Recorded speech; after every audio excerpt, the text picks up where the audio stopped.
तो नाज़रीन, सियालकोट में तब्दीली की हवा चल पड़ी है। सियालकोट जाग गया है और दिन चढ़ते ही आवाम का ठाटे मारता हुआ समुंदर जो है वो पीटीआई के जो पोलिंग बूथ बने हुए हैं, कैंप लगे हैं, वहां पहुंच चुका है। इस मौके पर जो दीगर पार्टी से उनके कैंप खाली हैं, उनके पोलिंग एजेंट्स भी भागे हुए हैं, लेकिन पीटीआई का जो है वो दबदबा है। और इस मौके पर वहां जो लोकल इंतजामिया है वो ये दावा करती नजर आ रही है कि अगर आज 1 लाख वोट पड़ा तो उसमें से 90,000 वोट तो पीटीआई को पड़ना ही पड़ना है। इस मौके पर जो रियासत है वो अपना जो उसका रवायती जबर है, फस्तायत है, बलबरियत है, उससे बास नहीं आ रही है। और इस मौके पर अब पुलिस की सहूलत ली गई है कि वहां पर लोगों को अंदर दाखिल करवाया जा सके, पोलिंग स्टेशन पर कब्जे हों और वहां पर ठप्पे पे ठप्पे लगाकर जाली वोट कास्ट किए जा सकें। इस मौके पर मैं आपको दिखा रहा हूं मनाजर के पीटीआई ने आज दबंग अंदाज में, मुनज़्ज़म अंदाज में वहां कैंपेन भी चलाई और फिर अपने ओहदेदारों को खड़ा कर दिया है। इस सिलसिले में जो उनके ओहदेदारान हैं वो पहुंच रहे हैं, मुकामी उनके साथ लोग हैं, वहां पर हर पोलिंग बूथ स्टेशन पर वो जा रहे हैं,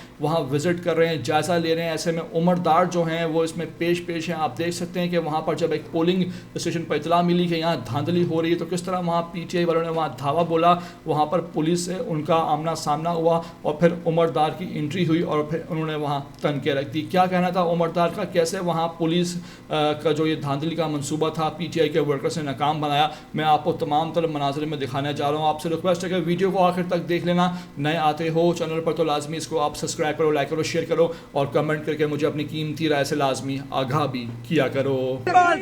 उसे मार तो मैं सब साफ लूंगा। ये कानून है पाकिस्तान का। मुस्लिम लीग नून के लोग डालों पे आए हैं, उनको अंदर घुसाया 40 लोगों को, उन्होंने आके अंदर ठप्पे लगाए। इस तरह की बदमाशी, गुंडागर्दी पुलिस के साथ होके रियासती गुंडागर्दी जो है वो ये लोग सारे लोग जो है वो पोलिंग एजेंट्स को बाहर निकाल दिया।